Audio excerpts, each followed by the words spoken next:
Sejatinya, jauh sebelum ilmu pengetahuan berkembang, Al-Quran sudah menjelaskan soal proses penciptaan langit dan bumi.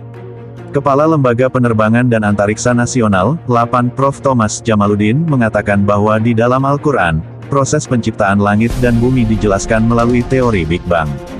Ada sejumlah ayat di dalam Al-Quran yang menjelaskan proses penciptaan langit dan bumi. Antara lain, Al-Anbiya 30. Apakah orang-orang kafir tidak mengetahui bahwa langit dan bumi, keduanya, dahulu menyatu, kemudian kami memisahkan keduanya dan kami menjadikan segala sesuatu yang hidup berasal dari air. Maka, tidakkah mereka beriman?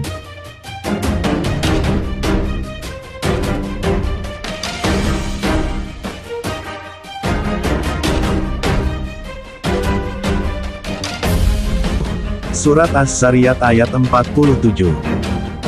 Langit kami bangun dengan tangan kekuatan kami, dan sesungguhnya kami benar-benar meluaskannya.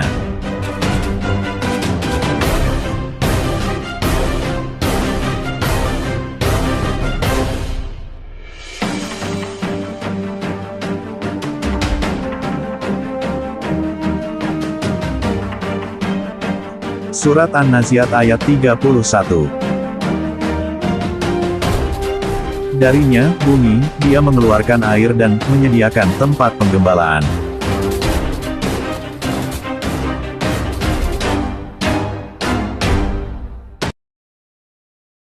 Dan surat Fussilat ayat 10. Dia ciptakan pada bumi itu gunung-gunung yang kokoh di atasnya, lalu dia memberkahi dan menentukan makanan-makanan bagi penghuninya dalam 4 masa yang cukup untuk kebutuhan mereka yang memerlukannya.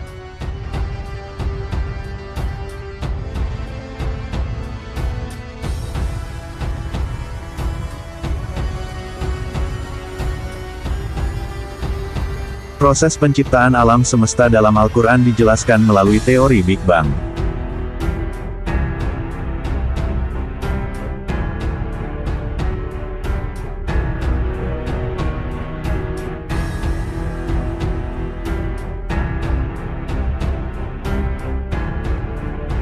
Al-Quran Surat Al-Anbiya, ayat 30. Apakah orang-orang kafir tidak mengetahui bahwa langit dan bumi, keduanya, dahulu menyatu, kemudian kami memisahkan keduanya dan kami menjadikan segala sesuatu yang hidup berasal dari air. Maka, tidakkah mereka beriman? Mengatakan langit dan bumi awalnya bersatu sekitar 12-20 miliar tahun lalu. Ledakan pada hakikat adalah pengembangan ruang yang dalam surat Az-Zariyat ayat 47. Langit kami bangun dengan tangan kekuatan kami, dan sesungguhnya kami benar-benar meluaskannya.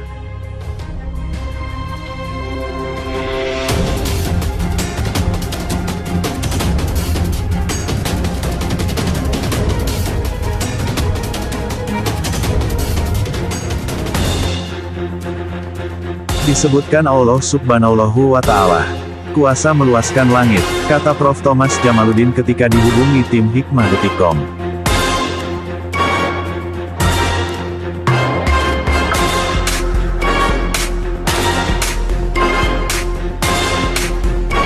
Al-Quran dan perkembangan sains sebetulnya memang selalu berjalan seiring bukan berlawanan.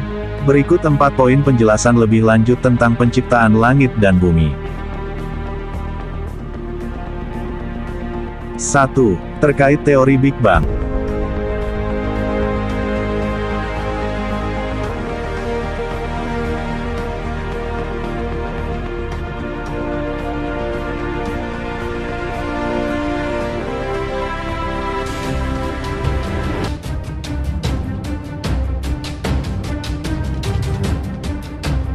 Setelah ledakan, terjadi proses evolusi bintang hingga terbentuk matahari beserta tata planet termasuk bumi. Peristiwa ledakan yang terjadi pada masa itu disebut T sama dengan 0 yang menjadi awal perhitungan waktu dan menghasilkan hidrogen. Dalam proses evolusi bintang, hidrogen mengalami reaksi nuklir menghasilkan helium dan membentuk unsur lain dalam semesta. Menurut Prof. Thomas, berbagai ayat penciptaan langit dan bumi dijelaskan teori Big Bang menurut perkembangan ilmu saat ini. Karena itu, kelak bisa saja muncul teori baru yang juga bisa menjelaskan ayat tersebut.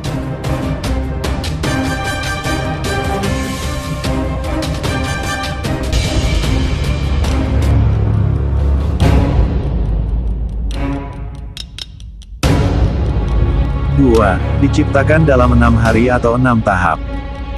Teori Big Bang menyebutkan 6 tahap penciptaan langit dan bumi yang juga disebutkan dalam Al-Quran.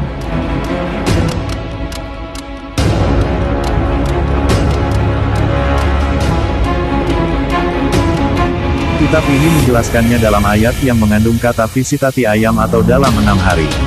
Ukuran lamanya masa yang disebut sebagai hari atau ayam tidak dirinci dalam Al-Quran. Belum ada penafsiran pasti tentang 6 masa. Namun berdasarkan kronologi evolusi alam yang dipandu Al-Quran Surat Fussilat ayat 9-12. Katakanlah, pantaskah kamu mengingkari Tuhan yang menciptakan bumi dalam 2 masa dan kamu adakan pula sekutu-sekutu baginya? Itulah Tuhan semesta alam.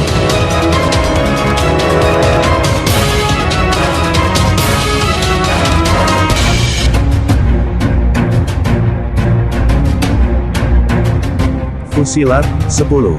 Dia ciptakan pada bumi itu gunung-gunung yang kokoh di atasnya, lalu dia memberkahi dan menentukan makanan-makanan bagi penghuninya dalam 4 masa yang cukup untuk kebutuhan mereka yang memerlukannya. Fussilat 11. Dia kemudian menuju ke langit dan langit itu masih berupa asap. Dia berfirman kepadanya dan kepada bumi, tunduklah kepadaku dengan patuh atau terpaksa. Keduanya menjawab, kami tunduk dengan patuh.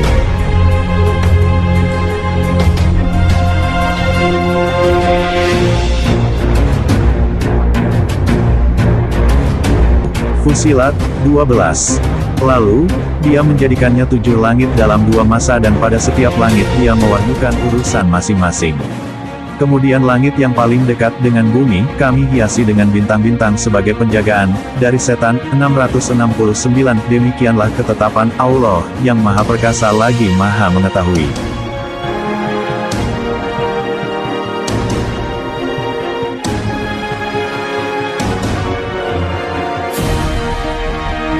Dan, An-Naziat ayat 27-32. An-Naziat, 27. Apakah penciptaan kamu yang lebih hebat ataukah langit yang telah dibangunnya? An-Naziat, 28. Dia telah meninggikan bangunannya, lalu menyempurnakannya.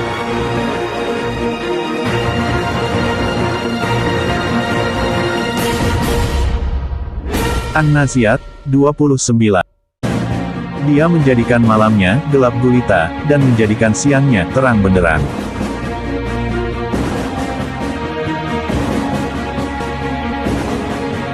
An-Naziat, 30. Setelah itu, bumi dia hamparkan untuk dihuni. An-Naziat, 31. Darinya, bumi, dia mengeluarkan air dan menyediakan tempat penggembalaan. An-Naziat, 32. Gunung-gunung dia pancangkan dengan kukuh.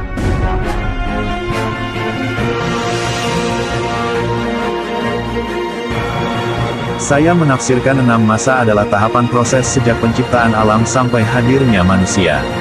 Lamanya tiap masa tidak merupakan fokus perhatian, kata Prof. Thomas.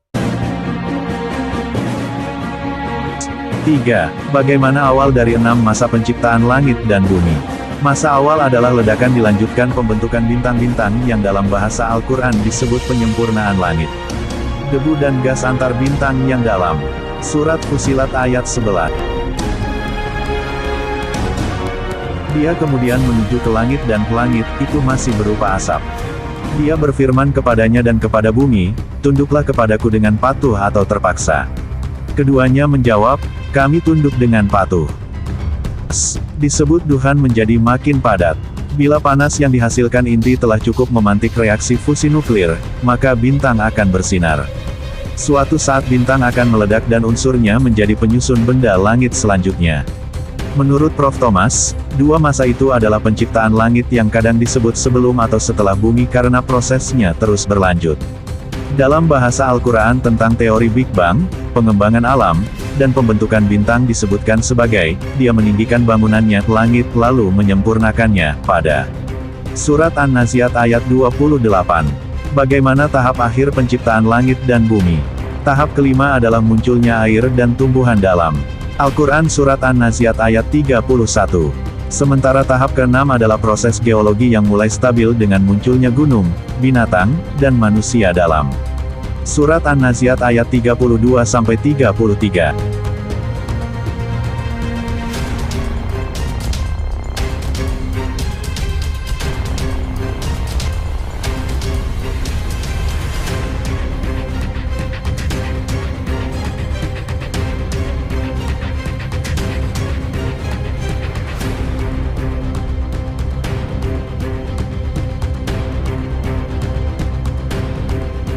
Hadirnya tumbuhan dan proses fotosintesis sekitar 2 miliar tahun lalu menyebabkan atmosfer mulai terisi oksigen bebas. Menurut Prof. Thomas tersedianya air, oksigen, tumbuhan, dan kelak hewan pada itulah yang agaknya dimaksud dalam Al-Quran Surat Fussilat ayat 10.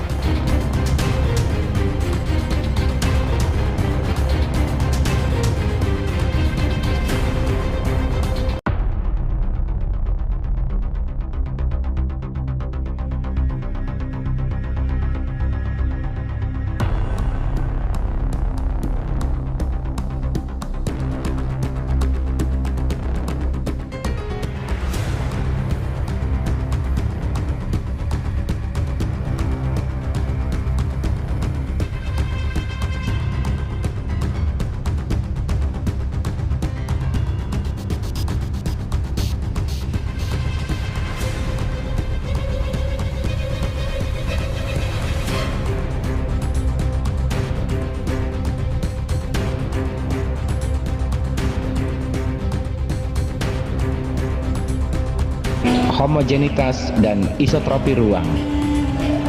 Persamaan yang mendeskripsikan teori ledakan dahsyat juga dirumuskan oleh Alexander Friedman. Teori Big Bang menjelaskan bahwa semua benda di alam semesta pada awalnya hanya satu wujud dan kemudian terpisah-pisah. Ini diartikan bahwa keseluruhan materi di alam semesta diciptakan melalui proses ledakan besar atau Big Bang yang berasal dari satu titik tunggal hingga membentuk alam semesta yang sekarang dengan cara pemisahan satu dengan yang lain. Pada tahun 1948, gagasan lain tentang teori Big Bang muncul dari seorang ilmuwan bernama Joseph Gamow. Joseph Gamow mengatakan bahwa jika alam semesta terbentuk melalui ledakan raksasa, maka sisa radiasi yang ditinggalkan oleh ledakan tersebut haruslah ada di jagat raya ini. Selain itu, radiasi tersebut juga harus tersebar merata di semua penjuru alam semesta. Pada tahun 1965, dua peneliti bernama Arno Penzias dan Robert Wilson secara tidak sengaja menemukan gelombang radiasi. Radiasi ini dinamakan radiasi latar kosmis.